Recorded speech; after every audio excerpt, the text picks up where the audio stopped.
बड़े बड़े पापी हैं ऐसे उनको कुछ नहीं कष्ट होता, और संत जो भजन कर रहे हैं उनको बहुत ही कष्ट होता है। ऐसा क्यों होता है? ऐसा इसलिए होता है, उसके दो कारण होते हैं। पहला तो इतने करुणा में होते हैं कि वो अपने जनों के आगामी प्रारब्ध को देख लिया और वो जान भी नहीं पाया और प्रारब्ध को घसीट कर अपने शरीर पे डाल लिया और भोग लिया। इतना करुणा में हृदय होता है कि अनंत माताओं का हृदय भी उतना करुणा में नहीं होगा। कोई जान नहीं सकता इस बात को। वो देखा कि हमारे अमुक जन पर प्रारब्ध का आक्रमण होने वाला है, तो प्रारब्ध तो मिटाया नहीं जा सकता, भोगा जा सकता है, तो आओ हम भोगने के लिए तैयार हैं, और वो उनके प्रारब्ध को ले लेते हैं। दूसरा, अनंत जन्मों का हिसाब बराबर होना है, भगवत प्राप्ति होनी। अब आखिरी जन्म है तो जो हिसाब है अनंत जन्मों का, पहाड़ का पहाड़ जमा था, छोटा छोटा भोग भोगते हुए, तो उनको लगता है कि जो संत महात्मा उनको बहुत कष्ट है। बिल्कुल कष्ट नहीं है, केवल प्रारब्ध भोग की लीला। वो दो प्रकार की, एक करुणा करके अपने जनों के प्रारब्ध को ले लेना, एक दूसरा अपने अनंत जन्मों के प्रारब्ध को भोग कर पवित्र होकर भगवान के धाम जाना। दूसरा, जो पापात्मा जन है उनके जो वर्तमान के पाप हैं और पूर्व के पुण्य उनके काम कर रहे हैं, इसलिए उनको कष्ट नहीं दिखाई दे रहा। लेकिन जब पूर्व का पुण्य समाप्त हो जाएगा, वर्तमान का पाप और पूर्व का पाप लगे, तब उनकी दुर्गति हो जाएगी। तो ऐसे ही जब हम धाम में या नाम जपने में या भक्ति में चलते हैं तो लोग हमारा उपहास करते हैं, लोग हमें कटु वचन बोलते हैं, उनको द्वेष होता है भक्तों से, वो निंदा करते हैं। तो दुर्वाच्यानि सहस्रशा परिभवान नीचै कृतान कोटिशो। करोड़ों प्रकार से कोई हमें दुर्वचन कहे तो भी हमको चुप रहना है। क्यों चुप रहना? हमें अपना काम बनाना है। वो दुर्वचन बोलेगा, हमारे पाप नष्ट हो जाएंगे, हृदय में जलन होगी ना, तो हमारा हृदय पवित्र होगा। हृदय भगवान के लिए सुंदर महल है, ये सुंदर निकुंज है। नारायण या गौर श्याम को हृदय निकुंज बसइए। बहुत कूड़ा करकट जमा कर लिया गलती करके, उसका नाश होगा। दुर्वाच्यान सहस्रशा परिभवान नीचै कृतान कोटिशो। नीच पुरुष द्वारा करोड़ करोड़ प्रकार से तुम्हें कष्ट दिया जाए, गाली दे रहे हैं, निंदा कर रहे हैं, उपहास कर रहे हैं, ऐसा व्यवहार कर रहे हैं जो हृदय को जला रहा है, ए सह जाना, पलट कर जवाब मत देना। बहुत जल्दी तुम्हारा हृदय पवित्र हो जाएगा और तुम सदा सदा के लिए सुखी हो जाओगे, और वो जो बोल रहा है वो दुखी हो जाएगा। उमा क्षमा साप होते भारी। तुम चुप रहो, मत बोलो। भक्ष्याक्षादन वास कुट्य मिलना दुखान्यलम कोटिशा। हो सकता है कि तुम्हें भोजन आदि की व्यवस्था हो, वास की सही व्यवस्था न हो, गर्मी सर्दी आदि सहने पड़ रही, चुपचाप सह लो। थोड़े दिन का जीवन है, भगवत प्राप्ति करनी है। धाम में ऐसी निष्ठा से रहो, भोजन भी नहीं मिलेगा, कष्ट भी मिलेगा, गालियां मिलेंगी, तो भी हम धाम को नहीं छोड़ेंगे। कामाद्य रति पीड़या च मनसो वैकल्यमात्यंतिकम। अब इतने बड़े भजनानंदी तो नहीं है कि हम काम विजयी हों, तो ये काम आदि दोष हमारे हृदय को जलाएंगे, पीड़ा देंगे, पर हम किसी से कहेंगे नहीं और कोई चेष्टा नहीं करेंगे, सह जाएंगे। वैकल्य मात्यंतिकम, भारी विकलता होने पर भी हम किसी से नहीं कहेंगे, हम कोई चेष्टा नहीं करेंगे, हम सह जाएंगे। ये सोढ़्वापि वसंत के लिविपने कृष्णस्य तेभ्यो नमः। जो ऐसे श्री राधा और कृष्ण के केल विलास युक्त महल वृंदावन में वास करते, सब कुछ सहते हुए श्रीपाद कहते मैं उनको नमस्कार करता हूं। दोषान्न स्थिर जंगमेषु कलयन कस्यापि नो द्वेजयन। तुम्हें उद्विग्न करेंगे यहां लोग, तुम्हें परेशान कर सकते हैं, पर तुम उनकी निंदा मत करना, उद्विग्न मत होना, उनकी निंदा मत करना, अपने आप को बचा के निकल जाना। ये मानो परमार्थ में आगे बढ़ने के लिए जरूरी है ये बात। दोषान्न स्थिर जंगमेषु, यहां किसी भी जड़ चैतन्य में दोष दर्शन न होने पावे। यद्यपि वो तुम्हें उद्वेग प्रदान करेंगे, भगवत पार्षद हैं, प्रेरित होकर आएंगे, तुम्हें ऐसे वचन बोलेंगे, ऐसी चेष्टा करेंगे, ऐसे उद्वेग प्रदान करेंगे, पर तुम उद्वेग मत कर। किंचित दयत्न लब्ध मित भुक चित्ते पिना स्त्रीक्षणा। यदि तुम्हें कवल दो कवल ही भोजन मिल जाए तो उसी को खा करके दिन व्यतीत कर लो, अभ्यास में बहुत बड़ी सामर्थ्य है, बहुत बड़ी सामर्थ्य अभ्यास में है। ये भगवत प्राप्ति जब लक्ष्य हो जाएगी तभी सह सकते हो, अन्यथा नहीं सह पाओगे। अगर कवल दो कवल भी भोजन मिल जाए तो उधर में डाल लिया, पूरा दिन व्यतीत। कवल दो बहुत होता है, 3-4 दिन में कभी ऐसे गुड़ मिल जाता था ना गंगा किनारे, गुड़, तो गुड़ पाके एक कमंडल जब गंगा जल पीते थे तो ऐसे भगवान की तरफ, कितने कृपालु भगवान हो, ऐसे एकांत में भी आप हमारे उदर पोषण को देते हो।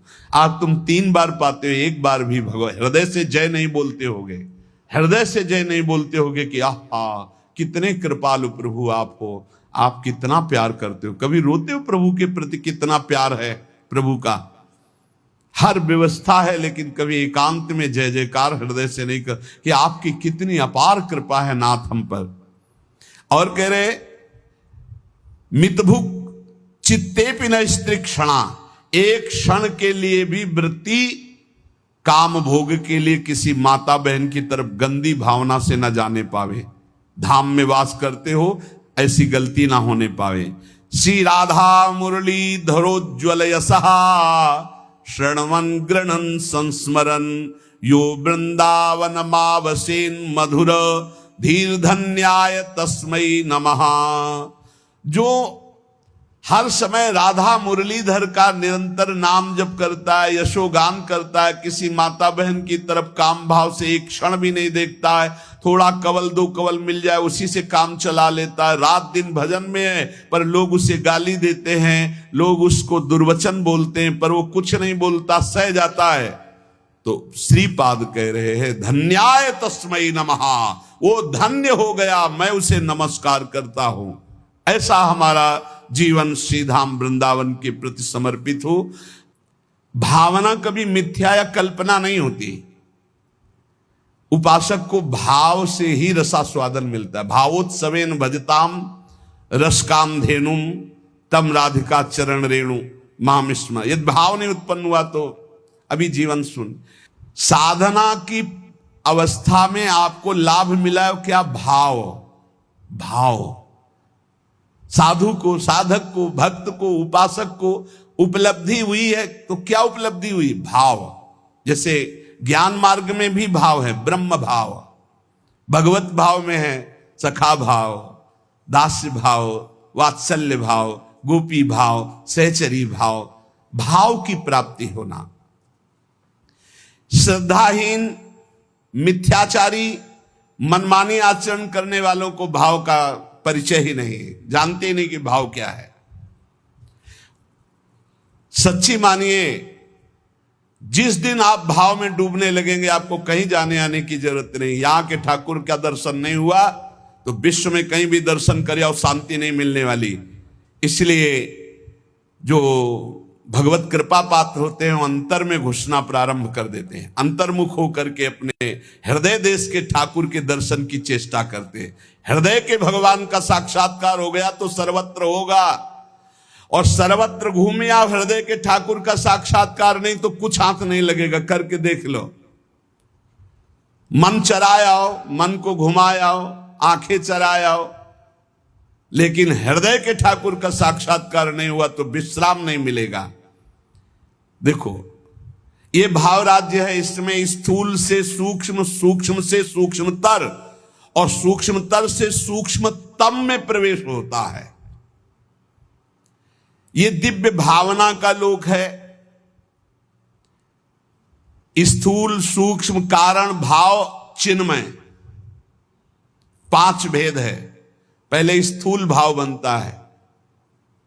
कैसे? शरीर से प्रकट सेवा में खूब तन्मयता, शरीर से जैसी आज्ञा हुई जहां हमें खड़ा कर दिया गया वही शरीर प्रधान। फिर अंतर में घुसता है, अंतःकरण प्रधान, सूक्ष्म शरीर, चिंतन प्रधान। अब बाहर की क्रियाएं तो पहले से ही संयमित हो चुकी है, अब जैसी गुरु आज्ञा वैसा अंदर चिंतन प्रधान। फिर कारण स्वभाव प्रधान हो गया। या जो पर्यो मोहि सहज स्वभाव, श्री हरिवंश नाम रस चाओ, श्रुतौ राधिका कीर्तिरंता स्वभावे। अब उसका स्वभाव बन गया भगवत लीला गाना, भगवत लीला सुनना, भगवत नाम जप करना, भगवत कीर्तन करना, भगवत सेवा करना। तब प्रकट होता है भाव। स्थूल, सूक्ष्म, कारण, तीनों का परिवर्तन जो कर दे उसका नाम भाव। भाव के आगे चिन्मय देह की प्राप्ति होती है, जिसे भाव देह कहते हैं।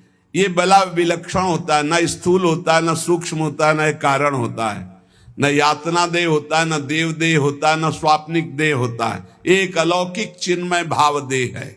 ये नित्य, जैसे प्रिया प्रीतम वैसा ये नित्य है चिन्मय देह। ये देह केवल कहने मात्र को ये शुद्ध भगवत स्वरूप है। इसमें देह जनित कुछ नहीं है, हड्डी मांस या पुरुष स्त्री के चिन्ह ये सब नहीं है भाव देह में। अब आप विचार कीजिए, ये जो लीलाएं हैं ये चिन्मय देह से हो रही है, जहां ना स्त्री चिन्ह है, ना पुरुष चिन्ह है, ना रक्त है, ना मांस है, ना मज्जा है, ना हड्डी है, ना विकार है। निर्विकार चिदानंद चिन्मय देह। कैसे जानोगे कैसी रास हो रही है? यहां देह और देही का भेद नहीं, जैसे आत्मा अलग है देह अलग है। यहां माया का पर्दा नहीं है, यहां बहिरंग प्रकृति का प्रवेश नहीं है, यहां अंतरंगा योग माया का भी प्रवेश नहीं है। यहां माया की चादर डालकर भगवान नहीं खेलते, यहां खुला खेल हो रहा है चिदानंद में। जैसे यहां तो माया की चादर पड़ी हुई, पहले देह फिर अंदर बैठा हुआ चिदानंद तत्व है, उसे कोई बिरला ज्ञानी जानता। समात्मा सुदुर्लभा वासुदेवा स्वरमिति। इस चिन्मय भावदेह की जब प्राप्ति होती है तो केवल प्रिया प्रीतम के मिलन आनंद की व्यवस्था करना और उसी आनंद में पूर्णानंद में डूबना। जैसी हरिवंश लाल ललना मिली तो हियो सिरावत मोर। चिदानंद भावदेह से